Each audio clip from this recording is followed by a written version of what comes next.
Hello friends, welcome to my class. चलिए इतिहास की जो हमारी क्लास है उसको हम डिस्कस करते हैं। क्लास को स्टार्ट करने से पहले प्लीज़ आपसे निवेदन है कि हमारी वीडियो को आप लाइक कर दिया कीजिए और कमेंट भी कर दिया कीजिए, क्योंकि आपके सपोर्ट से ही हमें मोटिवेशन मिलता है और हम आगे आपके लिए अच्छे से अच्छा जो टॉपिक होगा उसको ला पाएंगे। तो प्लीज़ वीडियो को ज़रूर लाइक कर दिया कीजिए और कमेंट भी कर दिया कीजिए।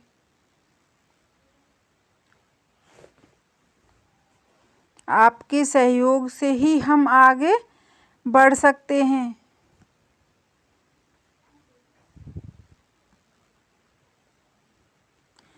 देखिए, जो हमारी लास्ट क्लास थी उसमें हमने जो नरम दल था और गरम दल था इसके बारे में अच्छे से डिस्कस किया। इनके प्रमुख अधिवेशन थे उनको हमने पढ़ा। जो हमारी चर्चा चल रही थी वो चल रही थी 1916 का जो अधिवेशन हुआ था, कहाँ हुआ था? लखनऊ में। इसके अध्यक्ष अंबिकाचरण मजूमदार थे और इसमें जो नरम दल और गरम दल थे उसका आपस में विलय हो गया था। ये विलय किसके प्रयासों से संभव हो पाया? तो ये विलय तिलक और एनी बेसेंट के प्रयासों से संभव हो पाया। इधर जो तिलक और मोहम्मद अली जिन्ना थे, इनके प्रयासों से कांग्रेस और मुस्लिम लीग में समझौता भी हो गया था। ये तो हमारा 1916 का अधिवेशन था। और जो 1917 का जो अधिवेशन था उसमें जो एनी बेसेंट थी, 1917 का जो अधिवेशन था उसमें एनी बेसेंट प्रमुख महिला अध्यक्ष थी और ये अधिवेशन कलकत्ता में हुआ था। इसमें जो एनी बेसेंट थी, इन्होंने महिलाओं को संबोधित किया था कि आप प्रत्येक सम्मेलन में भाग लीजिए। इसके आगे फिर 3 सम्मेलन हुए थे। पहला हुआ था हमारा, ये तो हमने 1917 का तो डिस्कस किया ही था। उसके बाद में 1925 में हुआ था और एक हुआ था 1933 में। जो 1917 में ये हमने आपको बताया कलकत्ता में, और एनी बेसेंट इसकी अध्यक्ष थी। इसको साफ साफ लिखते हैं, देखिए एक, ये हुआ था 17, ये हुआ था 1925 में, ये हुआ था 1933 में। पहले तो ये समझिए कि ये कलकत्ता में हुआ था, ये कानपुर में हुआ था और ये कलकत्ता में हुआ था। इसकी अध्यक्ष एनी बेसेंट थी। इसकी प्रथम महिला, भारतीय महिला अध्यक्ष कौन थी? सरोजिनी नायडू। सरोजिनी नायडू थी। और इसकी महिला अध्यक्ष भारतीय मूल की जो महिला थी, जिन्होंने अंग्रेज से शादी कर ली थी, इनका नाम था नलिनी सेन गुप्ता। जो 1933 का जो कलकत्ता अधिवेशन था उसकी अध्यक्ष बनी थी। तो ये तो हमने हमारी लास्ट क्लास थी उसमें डिस्कस किया था। आज हम पढ़ने वाले हैं गांधीवादी युग। गांधीवादी युग क्यों कहते हैं? क्योंकि इस युग को महात्मा गांधी के नाम से जाना जाता है। नरमपंथी या उदारवादी जो युग था वो कब था? वो 1885 से 1905 तक था।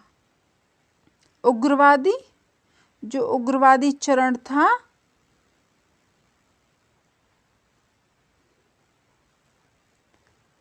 उग्रवादी चरण, ये था 1906 से 1919 के मध्य।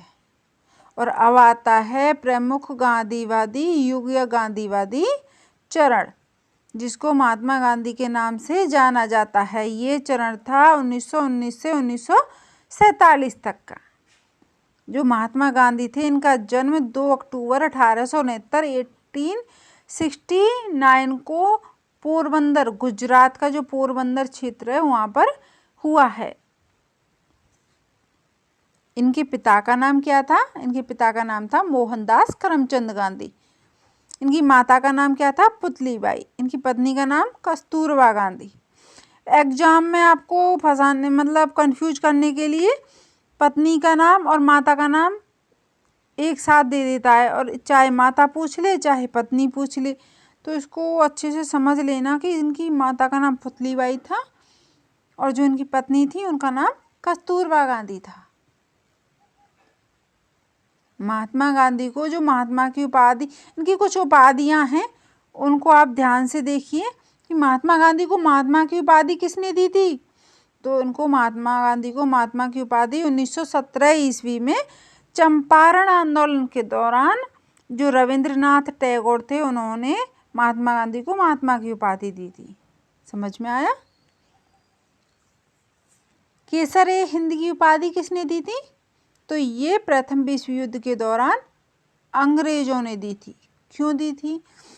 कि जो शुरुआती दौर में जो महात्मा गांधी थे इनको पता ही नहीं था कि जो अंग्रेज हैं वो हमारे लिए हानिकारक हैं, या अंग्रेज हमारे यहाँ से भारतीय जनता को लूट करके ले जा रहे हैं, या हमारा भारतीय लोगों का शोषण कर रहे हैं।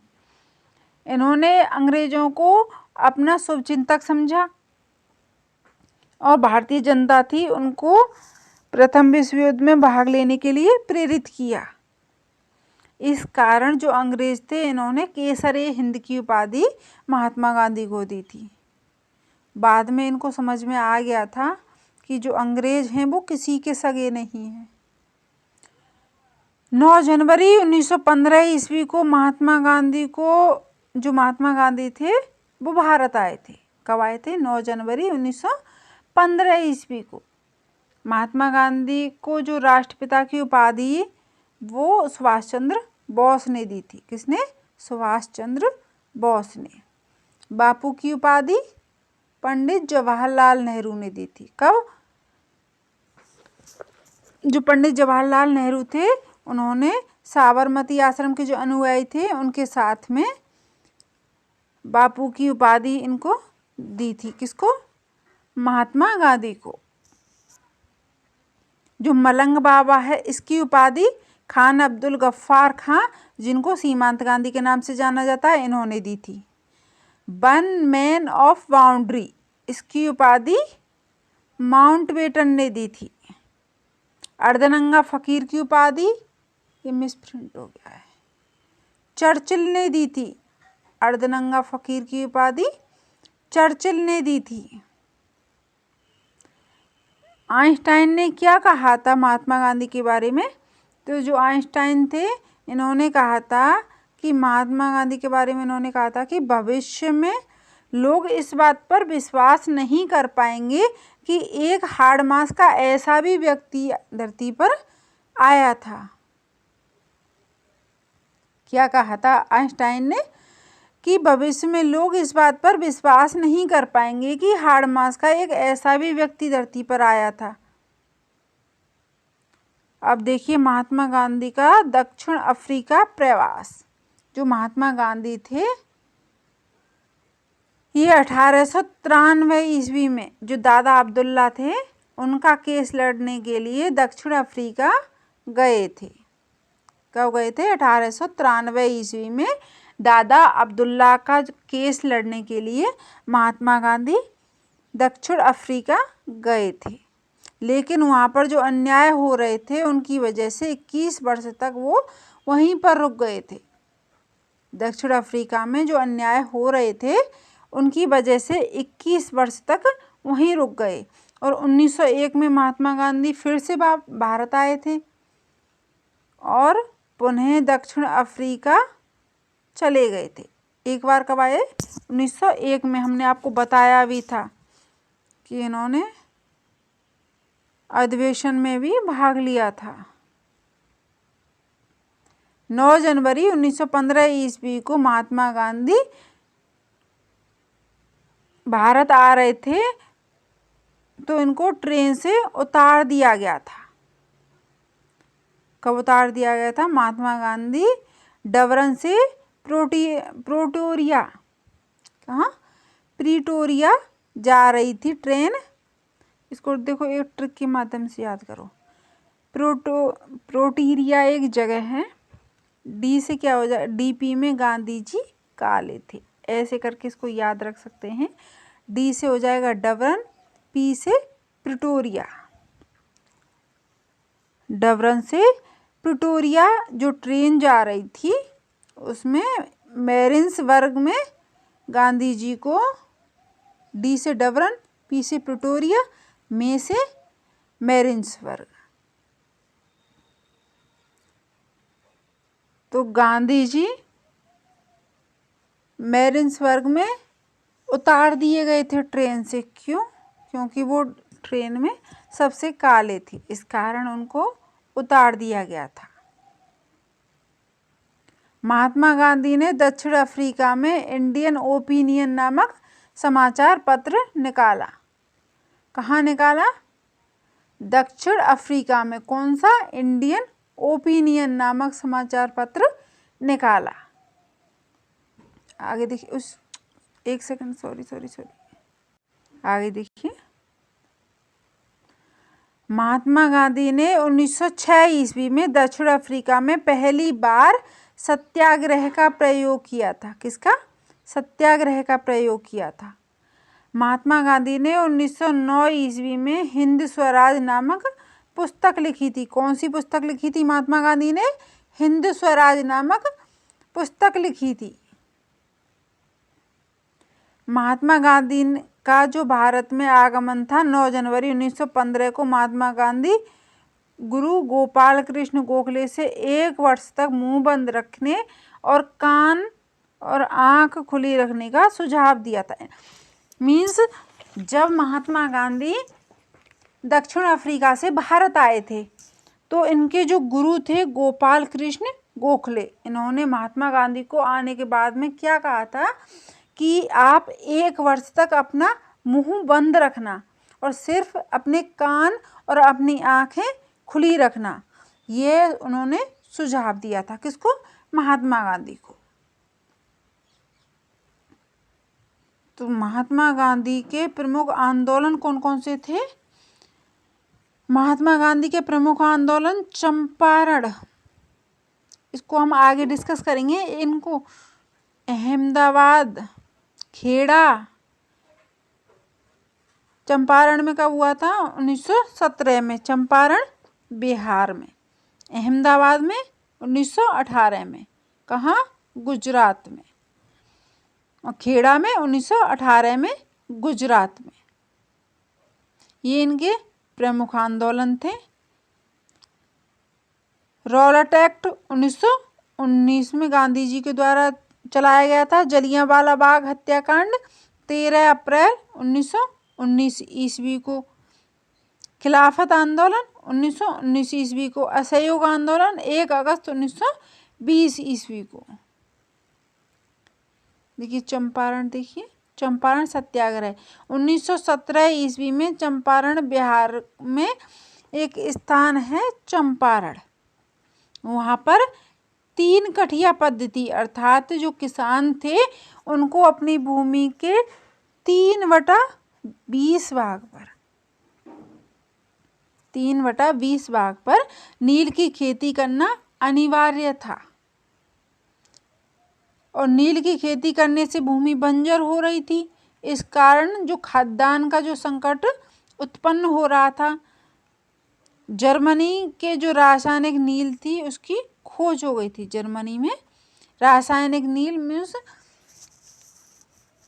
ऐसी नील जो कि उर्वरकों से बनाई जाती है, उसकी खोज हो गई थी, जो कि भारतीय नील से सस्ती भी थी। तब अंग्रेजों ने भारत की जो नील की खेती थी उसको बंद करने के लिए किसानों से अवैध वसूली करना शुरू कर दिया था। महात्मा गांधी का जो चंपारण में आगमन था, चंपारण का जो एक किसान था राजकुमार शुक्ला, उससे महात्मा गांधी ने मिले थे। और जो राजकुमार शुक्ला था इन्होंने महात्मा गांधी को चंपारण की जो समस्या थी उससे अवगत करवाया था। तब महात्मा गांधी अंग्रेजों के विरुद्ध चंपारण पहुंच गए थे और चंपारण में महात्मा गांधी के संपर्क में आकर के उन्होंने महादेव देसाई, राजेंद्र प्रसाद, ब्रजकिशोर, जेबी कृपलानी, इन सभी से मिले थे। तो जो नील की खेती थी उसके संबंध कौन से आंदोलन से है, तो वो हो जाएगा हमारा चंपारण बिहार आंदोलन से। तो आई होप आपको अच्छे से समझ में आया होगा